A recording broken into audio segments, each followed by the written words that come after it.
Welcome, everybody, to Retireholics, episode number 25. I think it's Eight. I think I saw 28. Hey, we've had some confusion over that, but episode 28. We are here, believe it or not, in Chicago with a live audience. See, we didn't even have an applause sign up for that. That is not editing. That's a real live audience back there. At the PSCA 70th annual, by the way, conference at the Drake Hotel. The first thing I did when I got here, because it's an old, cool hotel, is I decided to Google the Drake Hotel haunted. Intelligent. It was a bad move. Stuff came up. Apparently there's like a woman in red. Lady in red. Anyone sitting on the 10th floor, be aware. There's all kinds of stuff going on. Who am I here with? This is Justin McNeil. I like to refer to him as the quiet one. I told him before the show he could just turn his mic off because he really doesn't talk a lot. This is Mark. He's the comedian. He tries to derail us at all times. Disruptor. And if you say the word... Let me just say something real quick. Job Great accomplished. example. Done. This is Chad Johansson. He's the nerd of the show. I think he's got notes on him somewhere. He does lots of prep. And you were in Aruba for the conference. By the way, he flew in last night because he was at a John Hancock conference in Aruba because he sold so many plans last year. There's another thing of a weird industry we have. enjoyed You get a few trips days to in the Aruba because sun. you sell plans. Conflict of interest? I don't know. Let me first, before we dive into the first topic, I'll let you know that I thought this event kicked off great. Oh, sorry. Yeah. We have... Totally forget. Yeah. We Big have deal 4 here. glasses. We've never done this before. There are 4 glasses right behind these beers that are half full of Smirnoff Ice. And we have a word of the show, which is going to be, I'm going to say it this time and then stop, conference.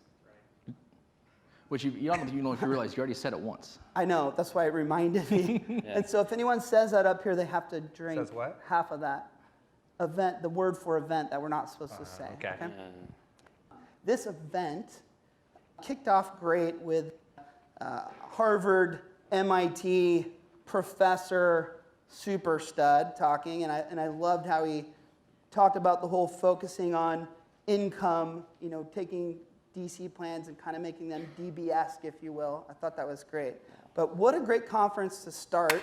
Boom. Good time. I knew we were going to have an auditor up here. Yeah. By the way, if we miss it, please yell it out.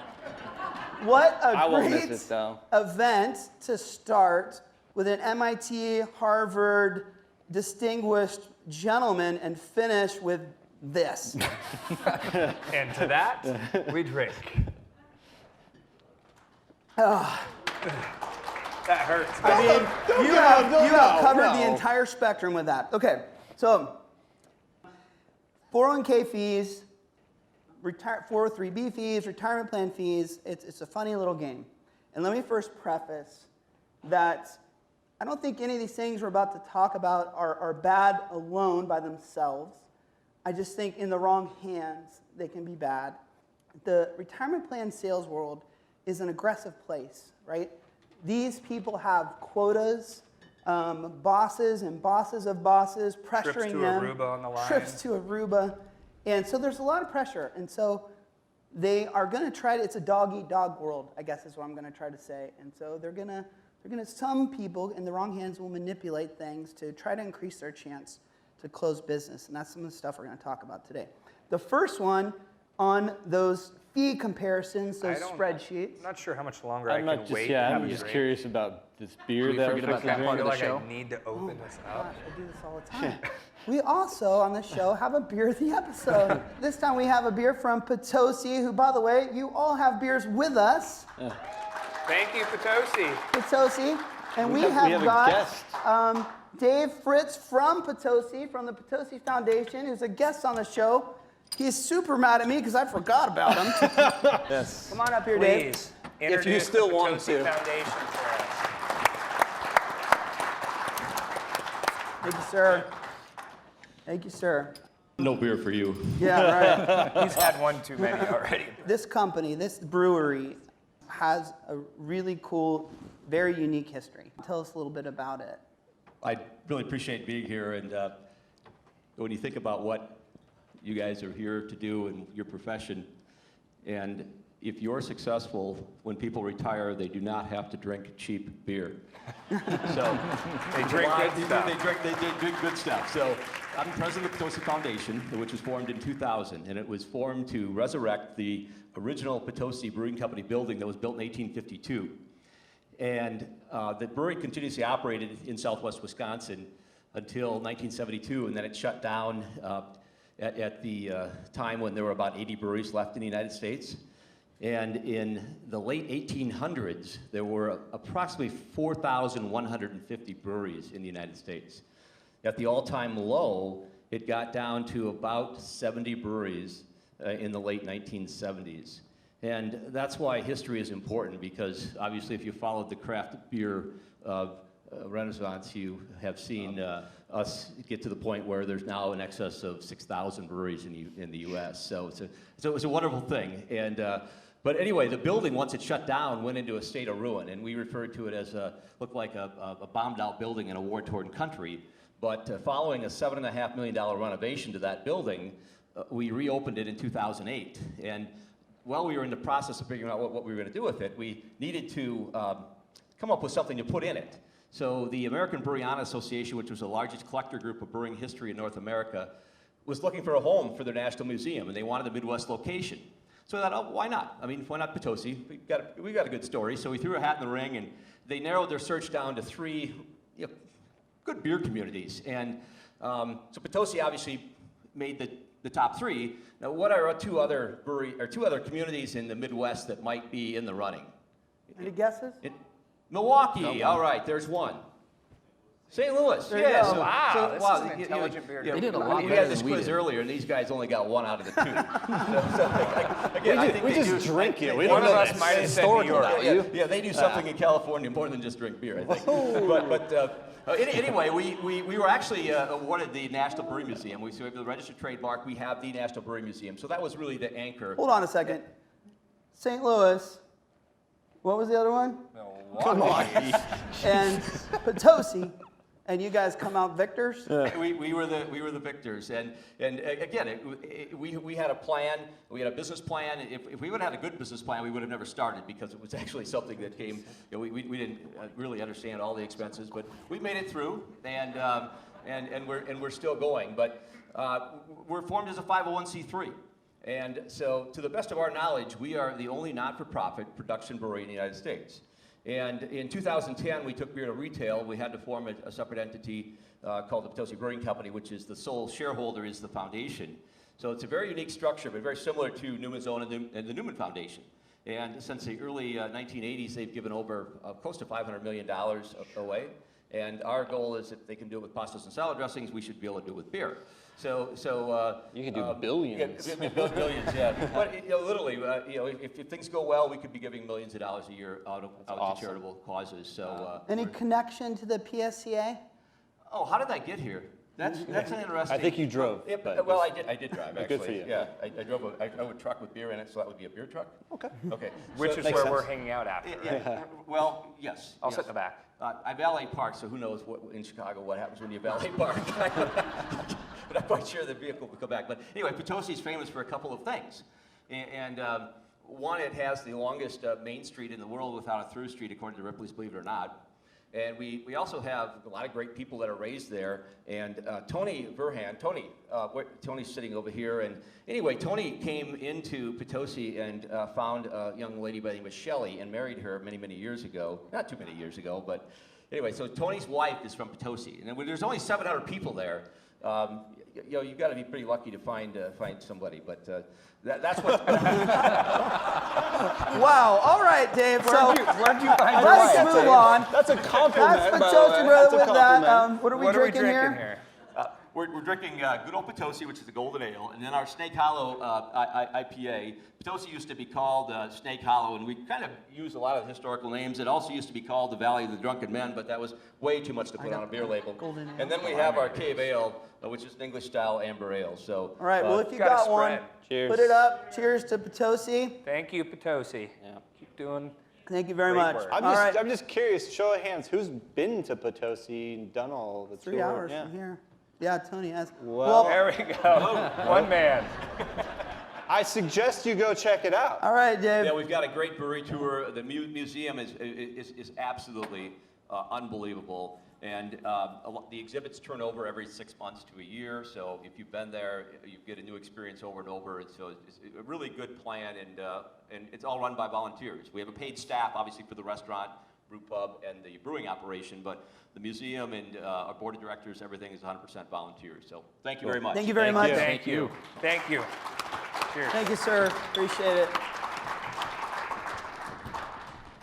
Dave's really smart. hoping he was gonna say Dave's got to conference. get out of here while the ship goes You just down. said it, by the way. There you go. Oh, nice. Wow. Good call. Okay, so as I jumped to before, a lot of plan sponsors, whether they realize it or not, are influenced by a fee comparison. Think spreadsheet, because it's a normal human instinct to try to put things side by side. I sure know it's your instinct, you know. It's And because he loves spreadsheets. do you know what percentage of plan sponsors the fee comparison is crucial in their decision-making process? Retireholics 82.3. fake percentage Yeah. or a real legitimate percentage? 83.6% of plan sponsors. It's a big part of their decision-making process. It's a I made that Exactly. number up, but it's something course. close to that. It's something close to that. And so it's important for them to understand how those things are built. Well, one of the things in a fee comparison is an expense ratio, right? And many times the expense ratio of a fund or an investment can be a large portion of the fee that you're looking at and you're comparing. How you represent that number can be manipulated or done in different ways. You can have an average of all the funds that are available in this new product that you're looking at. You could have an average of the proposed core menu. It could be a mapping from fund to fund, from the incumbent to the new proposed thing. It could be a prorated based on where the assets are going to go. There's Many lots of will things. take it what they get from the provider, right? You reach out for a proposal from a provider based upon the lineup or the product that they're representing for you. You get a sample expense ratio in their proposal for you. And if you don't have someone that really understands the ins and the outs of how they came to that percentage, you could be way off base. Do you know that some of those providers have several of those types of fund lists? Some of them are designed to be very low cost, so they've taken a passive approach, right? You see a ton of Vanguard. Others are trying to play the performance game, so they've built in the performance. There's lots of... And if you're not reading the fine print or have a consultant to look through how it's being represented, you're not going to get an apples-to-apples comparison. Some will weight it. They'll say 80% are going into our target date funds and 20% into the core menu. And even that mere weighting of the plan assets is going to create a different representation of that expense ratio. Others will come out and say it's a linear average.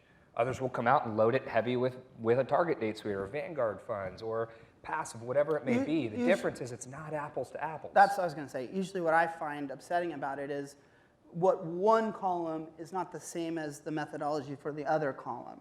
And that's where a lot of games can get played. So your existing menu could be chock full of some actively managed funds and have some passive where the proposal is all passive. There's another thing, and we're going to talk about it a little later when we talk about fixed investments or fixed accounts. I've even seen some of those spreadsheets where they include the fixed, and what's the expense ratio of the fixed account? They claim that it's 0, and therefore it drops the average. And we're going to put a pin in that, talk about a little bit later. But I just want every plan sponsor out there to know that when you see a number on a sheet, you have to ask yourself, what's the methodology How'd we behind get that here? number? And has it been manipulated in some way? I have And- even seen Left, advisors so. go to their lab and run all those kind of scenarios and then pick the one that makes them look best to go in to increase their chance for sales. Now, is that right or wrong? That's up for debate, but I want the consumer to understand that. Well, and the hard part is, and I chat with you guys often when you reach out, when you're going through an RFP or request for proposal or benchmarking, if you're not taking the time to read through the fine print of what you're getting from the providers, it's nearly impossible to break down which representation you're looking at. And when you're getting 6, 7, 10 bids, it becomes quite the task. And we do this each and every single day, and at times it is difficult to make sense of what you're looking at. As a room of plan sponsors, if you don't have a consultant that's doing that for you, it's going to be even more difficult. You wear many hats, you have many responsibilities. The folks who do this each and every day at times will still struggle to make a true representation of that. So buyer beware on those. The second area I want to talk about is target date funds. Obviously, target date funds are huge. There were several breakout sessions Give us on a them. fake statistic of how much of an asset portfolio is going to go into target date funds. 80. Well, that's- 82.1. Okay, now you're high. Yeah. More or less. 80 was better. Yeah. Okay. No, target date funds are huge, and so they deserve a ton of scrutiny. But what I want to talk about is many times target date funds can influence the overall price, i.e., if it's a proprietary target date fund. And again, remember when I started this, I'm not suggesting that that's a bad thing. I'm just saying it influences the price. And as someone who's run a ton of proposals in my life, along with these guys, that's a big deal. If you get a different quote from a vendor if you're using one of their competitors' target dates versus their own. So the decision makers have to understand that when they're making those decisions. Let's talk specifics. Is it a bad thing? Because that's a question we chat about. Not all the time. So if it's a great performing, list of funds, it's prudent to have something like that. But if it's going to be something that is not performing great and just something meant to lower the overall, cost breakdown, that is very. Because very as an against the grain. industry, we've made the thought of having proprietary funds in your lineup a bad thing. Mm-hmm. And so that's the question I pose most of the time. Is having proprietary funds a bad thing? If so, for who? And you know how passionate I am about this. Having proprietary funds is a bad thing if you're forced into them.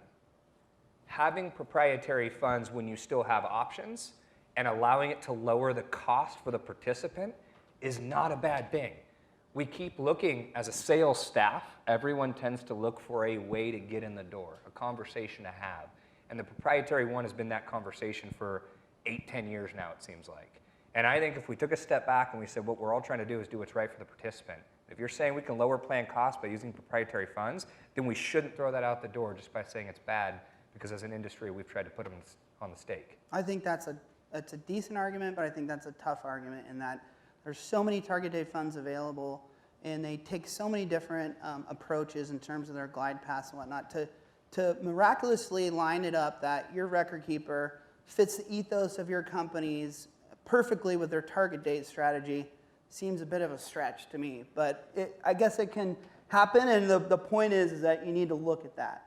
And you need to balance or figure out the net cost. Doesn't make sense to get that price reduction because we're using their own baked goods, then fair enough. Often, again, going back to the last point, if you're not analyzing the proposals that you're receiving, specific to how they're constructing their plan costs, you might not even notice. There's a number of them out there that will say, here's our lineup cost, here's our wrap fee, billable or asset base, and it is all predicated on the fact that you're using the target date funds. Well, this will take us to the next area, which is like a fixed account or a GIC, and it comes under a lot of different names, but think of the fixed account on a core menu lineup. And it's kind of the same story in a sense, so it ties into the target date. But the target date gets such a spotlight on it. Yeah. The fixed account is like the redheaded stepchild of this whole thing. And I apologize if you're a redheaded stepchild. I didn't mean to offend you. Sorry, Mark. But Don't have red hair for the last time. The fixed account kind of just goes along with everything. Oh, that's the fixed account, and it pays 2.5% or whatever it is. But the reality is It'd be nice, right? Yeah. that the fixed account is, in many situations, is an area of great revenue for the vendor. It is the area of great revenue for most of them. That's a bold statement. I feel confident in that one. And we know that if you tell a vendor that, oh, a ton of this money is coming over into the fixed, that can impact the pricing in a big way. Fact. Does the consumer, does the plan sponsor understand that? That's the question. I don't know. We should ask. And I brought this up earlier. What's the expense ratio of a fixed account? And a lot of people in the industry are like, oh, well, it has none, it's zero. And since they're right, it really doesn't have an expense ratio. But that's total BS, because when they tell you that you're getting 2.5%, their actuaries have run the numbers. They've figured out that they are going to take, and I'm making up these numbers, 1.25% as revenue, and therefore they're okay giving out 2.5. That's a freaking expense. That's called a fee. That's a cost. If you dig into prospectus and you look at all the stuff, you can find it. But I can tell you in the day-to-day workings that stuff's getting missed. And going back to the essence of this topic, when you're looking at benchmarking your plan and you're trying to make a true understanding comparison so you can make a confident decision as to whether your pricing's reasonable or you need to make a transition somewhere, this is a big game that's played by representing a zero expense ratio, pulling down total costs, even pulling in additional fees from wrap or billable, as I mentioned a moment ago, by the revenue that they're going to generate on that fixed account. And we're doing on time. We get it, we're fine. We get it every time when we're requesting a proposal for a large plan. Anything north of 50 million, you're going to get the question, how much money is in the fixed? How much money is in the fixed? That's what they want to know every single time. For a while, and I'll finish with this on the topic, for a while we started running the RFPs by saying, we want to map all assets to one fund that generates no revenue, Right. no juice for the firm that's bidding on it. That was your trick to get an honest, Put it all in a honest Vanguard quote. S&P 500 fund so I can get an honest quote of what it's going to require for you to do your job. Right. And that's how we got the best apples to apples comparisons out there. Okay. One other thing I want to cover that's done a lot is, say you're looking at that fee comparison, and the new proposed vendor advisor team, what have you, is offering you 5 basis point reduction in costs, and your $100 million plan. This is a common thing, and I'm not saying this is bad or not bad, but that advisor or team may go back to their table, their drawing board, and say, 5 basis points on $100 million, it's $50,000 of savings, like this isn't enough to win the deal. So what do? They say, well, let's show them the savings over 5 years, or 10 years, or 15 years. So then I take that 5 basis points, and I say, hey, over 5 years, you're saving like $350,000 plus instead of $50,000, because I use compounding and some rate of return, hopefully a decent one. Then I go, well, over 10 years, you're saving $1 million if you move to our program. And how could you not move to our program if I'm saving you $1 million? Money in your employees' pockets. These are dollars in your employees' wallets that you could save them. It's a very common thing to try to win this business. And again, I'm not saying it's wrong, but it's a little weird. It is. It's a play on the numbers. And as I thought about this topic, my initial thought regarding compounding out is, hey, it's true savings. The biggest headwind to returns right now is expense, right? So it's true savings. I'm fine with representing the savings even over a 5 and 10 year. But when you start mixing in compounded earnings and the interest and the growth of that, now I also you're feel throwing like a dart at a the dartboard. longer you take it out, once you got to 10 and 15 years, Right. you're looking into the future, man. You got a crystal ball. You have no idea what they would have done in their original program. It's like what they taught you in civics in high school, right? You put $1 under your mattress every single day. Eventually, it's going to be a really large number. Yeah. Regardless of how minimal the savings might be in your initial representation, push it out a number of years, yeah, it's going to be a big number. So let me kind of wrap that concept. Again, and we'll move on to the quiz of death. Yeah, why do you think I'm trying to delay this? It's not that these things are bad. Again, given in the wrong hands and with the wrong intentions, and they're absolutely bad. But all those things we talked about, I don't want you to label them as evil. I just want you to be aware of them and be sensitive to them and make sure that you look at all conflicts of interest. You look at all methodologies. How are these numbers built? Why were they built? What are the intentions behind them? And I think that's what we always do, and that's going to get you to a better place to make a decision that you can be comfortable and confident about. And question the status quo. That's what we often say in the office. If we're saying as an industry that proprietary funds are not appropriate in a lineup, ask yourself why. Yeah. And the end result is we're trying to get to what is prudent, what is right for the end participant, right? That's where we're trying to get. So question what we as an industry are telling you and find out what your belief is. For sure. Okay. All right, Chad. Let me get this little box over here for you.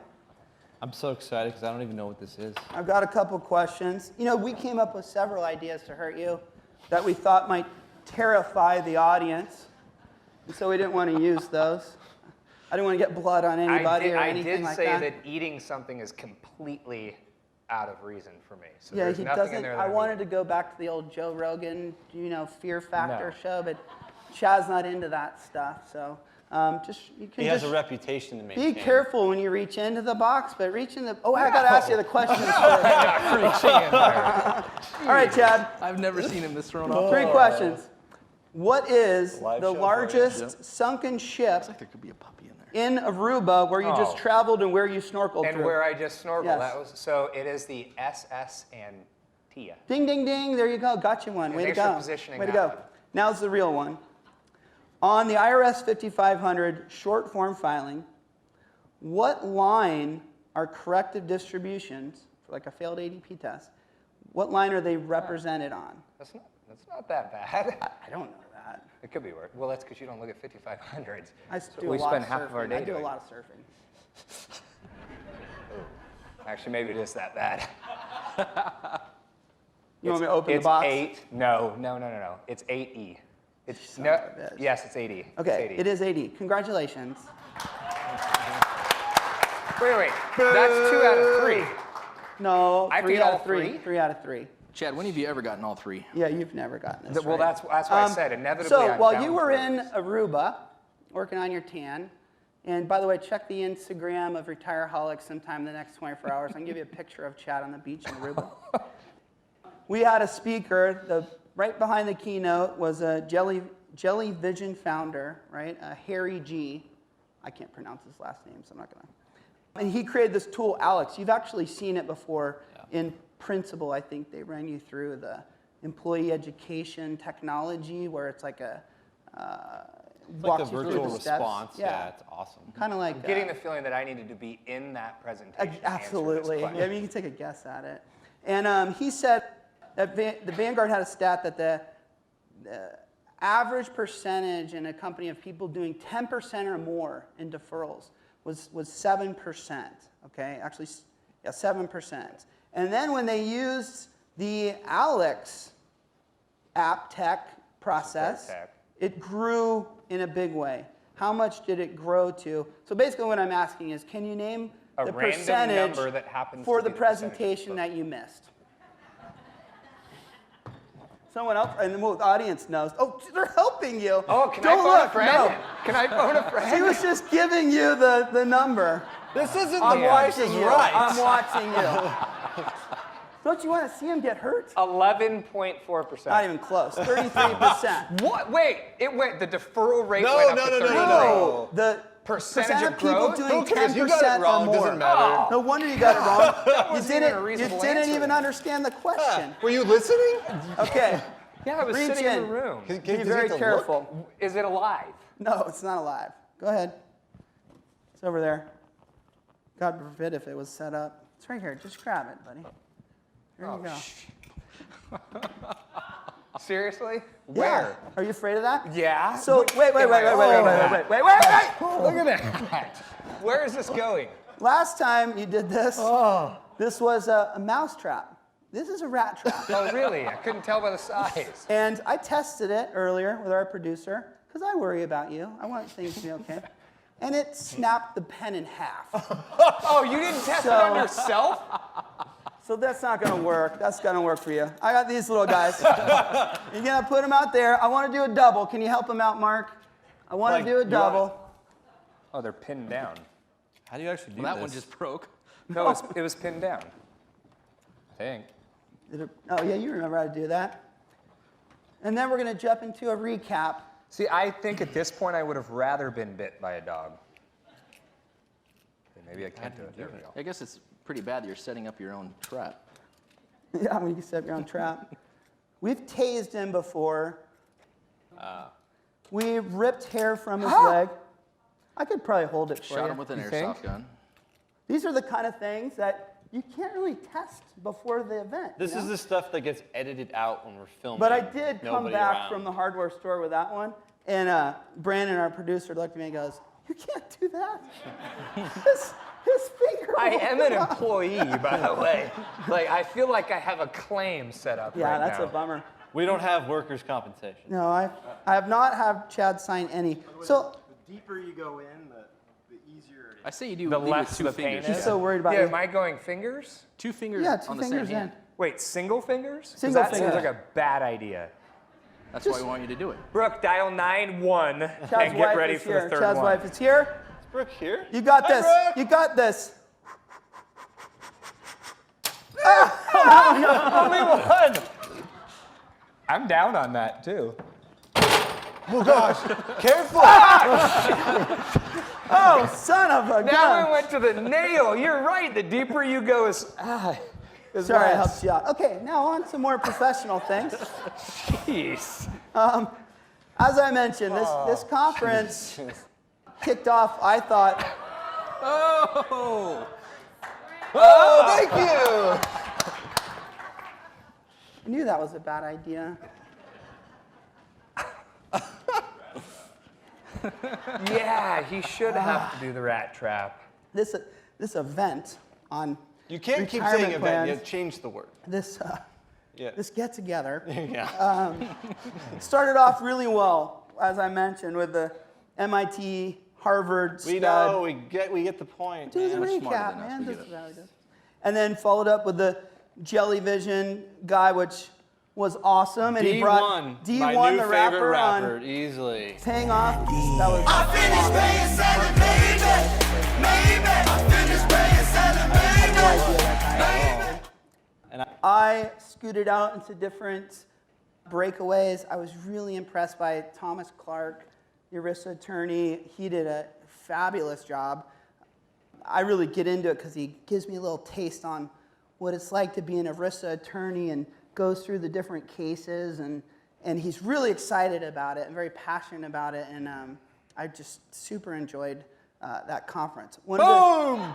He's the only one that's going to have I'm to like fix it. subliminal because I wouldn't even use that word there. While you're What drinking a- that, it was a real quick, while you're presentation. drinking that, I just have a bone to pick, and I think I see someone. Oh, okay. Laura?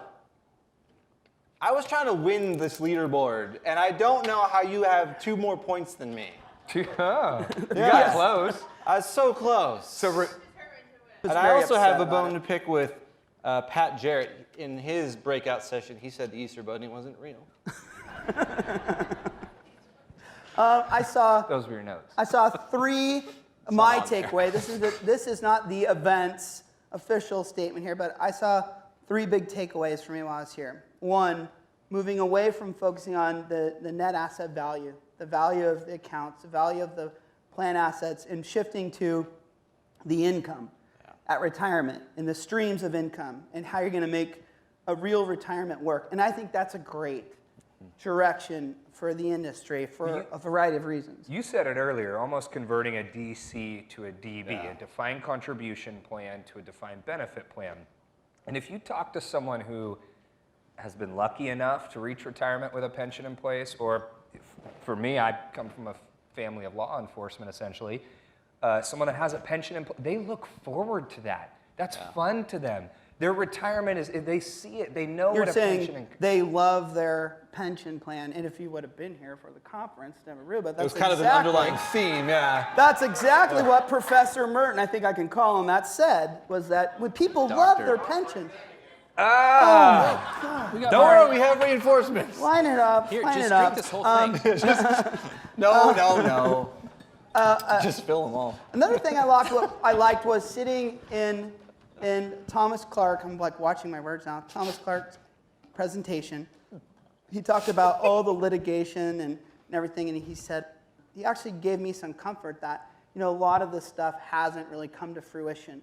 There's been some settlement, sure, but, and he also mentioned that it's very expensive for attorneys to go after and attack these plans, and many times it's a no-win type of strategy. But the takeaway I got from it, and I think it's a good general takeaway from the conference, and we've heard it before. Jeez. Such a. I think somebody else is gonna have to start taking them for them. Is I do like all the talking. This is the benefit of not I talking. mean, Justin's never gonna You win. made up the word, by the way. So happy. Justin's never gonna lose. We might be here all night. To document, and I've heard Fred Reich say it 10 years ago, but I like this flow of getting really serious about having those review meetings, documenting those decisions, and creating that protection for you. Procedural prudence. Say it all the time. No, it's something we've heard a million times before. Makes you excited every time. But that was a takeaway for me. And then there was a third takeaway from this get-together. Oh, God. Well done. And thank you. And are we going to continue this game in future episodes? Because I'm going to lose. This was your idea, by the way. The third one I saw was, and it kind of ties into what we're doing right now as we wrap this, is fun, is having fun with retirement plans. And I saw it in the Jellyvision presentation. I saw it in different other things that I went through and talked to people and having conversations. And I think that's an initiative for the industry, is whether through technology, whether through, like we saw with Alex, whether all these new innovations that we're seeing out there, that we can start to make this fun. And yes, I know the word engagement, I guess, but I like that possibility for the future. I see it in lots of other industries, and I don't see it as much in ours, and I think we'll see more of that. I think we need to see more of that, right? I've said for years, and it was someone far smarter than I that taught me this years back, is that retirement is essentially the longest vacation of our lives. It was not you. Good try, though. Essentially, retirement is the longest vacation of our lives. How much time did I plan for that trip to Aruba? Significantly. We had to get the kids to Missouri. We had to get our flights down. I mean, there was a lot that went into it. Sounds rough. Yet I spend very little time, and I'm in the industry preparing for my retirement, our retirement, and looking at my deferral rates. I spend very little time doing that, and I do this for a living. Imagine what the average American is doing. And so if we can identify what retirement is, make retirement look fun, it is the longest vacation of our lives, find a way to engage in that avenue, I think we'll see deferral rates go up. You'll see people participating at a higher level. Very well said. One other thing as a kind of summary takeaway from this get-together, that's my go-to word, is that plan sponsors, no matter how many conferences they go to, son of a gun, no matter how many events they go to,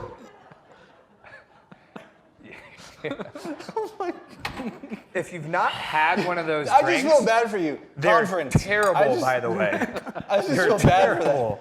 no matter how many of these they go to, and go to these breakouts and learn about all this stuff, whether it's from an ERISA attorney or an advisor or a record keeper or a mutual Four guys fund, drinking beer on a couch. or four guys drinking beer on a couch. It's never going to be enough for them.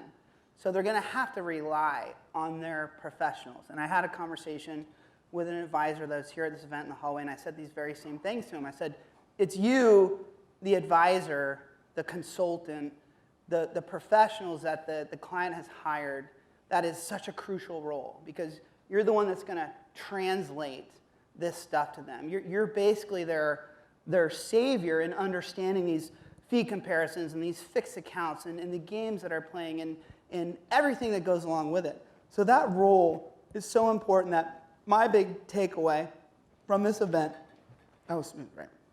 is you got, as a plan sponsor, you have to engage and hire someone that is a stud at this stuff, is an absolute expert, and lives, breathes, and sleeps this stuff. And then in addition to that, that's not even enough. You have got to hire and rely on someone that is full of integrity and honesty and is going to put you, the committee, the plan sponsor, and yes, the plan participants act in their best interest. Put them first. And I would say whether you're a $1 billion plan or a $500 million or $1 million or a $500,000, that is something you have to check that box. Get that person to help you, because keep coming to this conference. You stop. Keep coming. Go to those things, learn, but it's never going to be enough. You got to hire the right professional. Okay, with that, we are the Retireholics. We are changing the retirement plan industry one beer and Smirnoff. 7 or 8 shots of Smirnoff at a time. Thank you very much. Thank you.